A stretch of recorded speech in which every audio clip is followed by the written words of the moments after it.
Remember when we used to dress like wrestlers each week? Remember when our costume budget didn't reflect our bank accounts? Why does everyone hate this wig? Hi, I'm Jaymes Mansfield. And I'm Sylvia Nix. And you're watching Queens of the Ring. Now today we are celebrating all things Sylvia for a change. We're going to celebrate Sylvia's favorite matches, top 5. And this is a part 1 of a 2-part series. Next time we're going to be talking about James's favorite matches and all the Glender and splendor and splendiferous things like Gilbert and, you know. How'd you know? You get the picture. Lots of Santino Marella. Lots of Santino Marella. Lots of Terry Reynolds. Oh, my God. And the cat. You can't forget the cat. Oh, WrestleMania 2000. The cat fight. I can't wait. But this isn't about me. This is about you. All right. What's your number 5, Sylvia? So my number 5 favorite match comes from all the way back at Starrcade 1993. I was a 7-month-old baby. I wasn't even born yet. So let's hear about it, Sylvia. We both know that you're older than me. Shut up! Just get into the match. It is the main event of Starrcade 1993.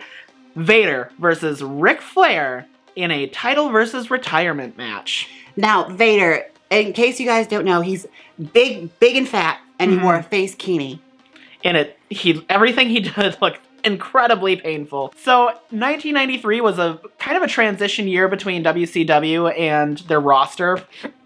It was the end of the Jim Herd era, you know, the Pizza Man. He was finally fired, and Ric Flair just ended his run in WWF, where he was promoted as like top heel in the industry and the champion versus champion. Won the Royal Rumble. All of the amazing things that he accomplished in those 2 years. His tenure in WWF ran up, and he jumped ship back to WCW to much fanfare. We didn't have to see Ric Flair wrestle as Spartacus like Jim Herd wanted him to do. Oh, but I wish we had. Oh my God, that outfit would have been so cute. No, I don't, actually. I think the Ric Flair we got was great. I think anytime Ric Flair just gets to be himself is wonderful. During this time, Vader was running amok throughout WCW, just being a huge monster heel, destroying every challenger that came his way, wrestling really Vader matches. Had a really good reputation. Like, I believe he was wrestling in Japan before that too, and he built up a reputation there of just being that bitch.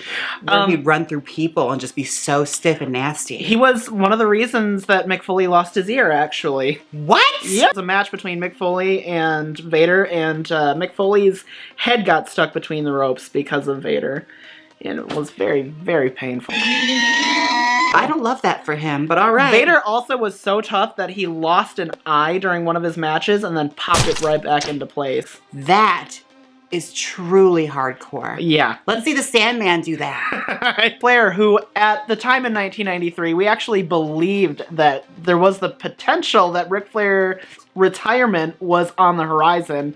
How stupid were we wrong? In retrospect. We wouldn't get that until, like, what, 2014? Well, if that. You're forgetting his matches on TNA. Oh, we don't count those as canon. All right, what is your number 4? My number 4, I'm going to preface this. One of the competitors in this match does have kind of a tainted legacy now. But if I can listen to the Ronettes without holding Phil Spector... how do I phrase this? Well, let's just say it is a part of wrestling history, and you should always acknowledge history, no matter, you know, all the ugly things behind it. You have to remember. And he is part of WWE's history and legacy and the belt legacy. And you can't deny that the match was good, even though the participant involved did have a rather tragic end and a very unfortunate situation that is just horrible even to this day. Was a disgusting human being at the end of his life, and I'll just put it that way. But I do have a lot of great memories revolving his matches, and this match is one of them. My number 4 is Kurt Angle versus Chris Benoit at WrestleMania 17. Oh, that's a good one. Yes. So in a match card full of 5-star classic matches, ranging from Stone Cold versus The Rock to TLC 2. The Gimmick Battle Royal. China versus Ivory. This match was actually kind of thrown in the Monday Night Raw ahead of time. Now, I think it's a great dichotomy between our last match, which had all of the glory and fanfare of Vader versus Ric Flair, to none of the glory and fanfare. Nothing at all. No build-up whatsoever, really. No build-up. This was announced on the Monday Night Raw ahead of WrestleMania 17. Kurt Angle came out and said, I don't have a WrestleMania opponent. And Chris Benoit came out and he said, I'm going to be your WrestleMania opponent. Now, we're going from the fanfare of my number 5 favorite match. It makes for a really interesting dichotomy because that match included all of the glory and fanfare of Starrcade, and this match included none of it. And that's part of the reason I love this match so much. It is a technical masterclass between two of the all-time greats that didn't need a story to sell it for how good it was. And this is also coming off of Angle just losing the belt, isn't it? Like, he wasn't champion anymore? He wasn't champion. But no, it's like both technical masters and honestly some of the best wrestling you will ever see, considering like there was absolutely no build-up for this whatsoever. And as a kid, I didn't appreciate this because of that. Like, I didn't really care because I wasn't told to care. Right. But as an adult wrestling fan, watching this, you see just how great these two were and how great they worked together. And between the years 2000 and 2005, Kurt Angle and Chris Benoit were wrestling. And this match is all the proof you need. All right, so Sylvia, what is your number 3? My number 3, this one is entirely to appease the smarks. Just kidding, but kind of. It is Kazuchika Okada versus Kenny Omega at Wrestle Kingdom 11. Oh boy, you're just not throwing me any bones here, Sylvia. How am I supposed to know who any of these people are? What is a New Japan Wrestling? Because you should just watch. See, and this is why. Stop trying to be like good wrestling. No, but this is the prime example why. Nobody in America who was a wrestling fan at the time, or I should say no casual wrestling fan at the time, knew anything about New Japan. There's plenty of amazing, amazing things that come out of the Japanese wrestling scene. And we weren't paying attention until Dave Meltzer, of all people, and I'm not usually a Meltzer mark, I usually take what he says with a grain of salt, but when he said that this was the greatest match of all time, that turned a lot of heads. And the dynamic of Kazuchika Okada and Kenny Omega, both charismatic powerhouses, both capable of putting on tremendous matches, wrestling for 46 minutes for the IWGP Championship, which I will say is probably the most prestigious belt in the world right now. It fluctuates between that and the WWE Championship, but we've had some less than stellar reigns with that recently. But watching this really brought attention to strong style wrestling. It really brought attention to New Japan, and the focus, like, it shifted from everybody buying Shield t-shirts to everybody wanting a Bullet Club t-shirt. It's just a great match and incredibly painful to watch. And honestly, I will say I've given New Japan some views and I've taken a chance on it. And if you get past Kenny Omega's terrible hair, the wrestling actually ain't bad. All right, my number 2, I have a feeling is going to rank pretty high on your list too, just because I know you. Oh. Number 2 for me is at WrestleMania 32. Okay. Charlotte Flair versus Becky Lynch versus Sasha Banks for the WWE Women's Championship. This is the conversation I came here for. All right, here we go. Something I know something about now. Mainly I'm putting this match on the list because it was the true arrival of women in WWE. The true arrival of women's wrestling being showcased properly in WWE. Exactly. Like, the closest we've ever had to that was honestly Trish versus Lita on Raw. That, I mean Trish Stratus in general. Where girls were just really allowed to go. It was a great, great moment, and these girls really put their all into this match. And I just remember wanting to shut off WrestleMania 32 after this because there was nothing on that card that could have topped it. It was great. Like, you had tribute to Eddie Guerrero from Sasha. Yes. You had Becky Lynch doing whatever Becky Lynch does. You had Charlotte Flair jumping off the top rope to the outside with a moonsault. Oh my God.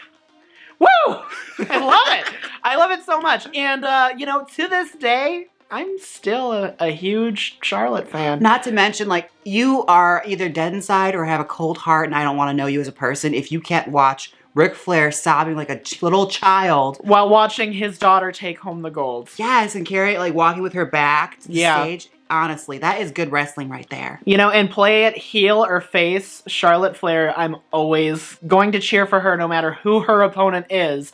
And part of the biggest reasons is that moment. The only thing that I've had an objection with Charlotte recently is taking the belt off of Asuka, but WWE going WWE. Right. They have to do what they have to do. My favorite match of all time, I don't have a whole lot of explanation for this, but my favorite match of all time is Rob Van Dam versus Jerry Lynn at ECW Living Dangerously 1999. Now, refresh my memory on what a Jerry Lynn is, because my only memory of Jerry Lynn was former light heavyweight champion Jerry Lynn. And you don't remember Jerry Lynn and the West Hollywood Blondes either? No. No? Okay. Jerry Lynn was one of the ECW's brightest stars. He was an incredible talent. He did a lot of flippy shit, and he was a great technical wrestler. And from this match, he was a great hardcore wrestler who had a huge threshold for pain. Blonde pretty boy. No, you don't remember any? I do. I'm just playing along. Okay. I'm just, I'm working the gimmick. Oh, sure. I'm trying out a new gimmick and you're not selling it for me. We're talking wrestling right now. Oh my gosh. We're like in the business. We're like workers. Oh, can you take a bump for me? Not of that. No. Oh. Sorry. That's not what we meant. I thought you were like a Von Erich bump. Oh, they're all dead. Well, then they won't get offended. Well, Lacey, please don't watch this video. Lacey Von Erich's not watching. Amy. We could pray for that kind of audience.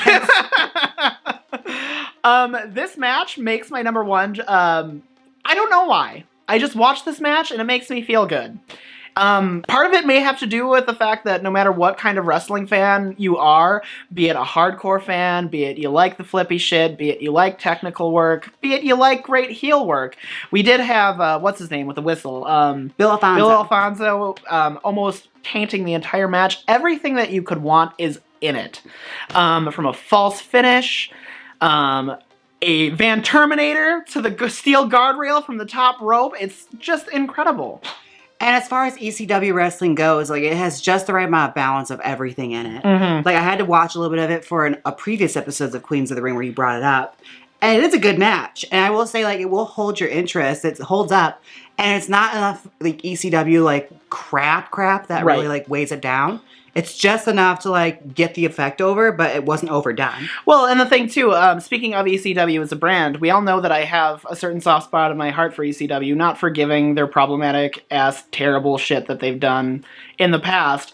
But it did catch my attention and introduced me to a wide variety of other wrestling type. Nobody at the time was giving the appreciation that it truly deserved. And as far as American wrestling goes, it was really innovative. It was. For that matter, you could say that this match probably went on to inspire Kenny Omega to do what he does. It probably went on to inspire an entire generation of wrestling fans. Maybe not this match specifically, but the bodies of work of men like Rob Van Dam and ECW at the time, or Tajiri, or Eddie Guerrero.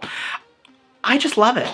Well, thank you guys so much for watching Queens of the Ring. I can't wait for James's list of top 5 favorite matches. Oh, you're gonna love it. I have a feeling I'm going to love it. Until next time, my name is Sylvia Nix. And I'm Jaymes Mansfield. And we're tagging out. Click here and see our thoughts on powerful women in action films. Or see our top 5 favorite wrestlers. Come on, click it. If you don't click it, I'll book Brock Lesnar to win the Money in the Bank ladder match. Oh wait, that actually did happen. Well, just click it anyway.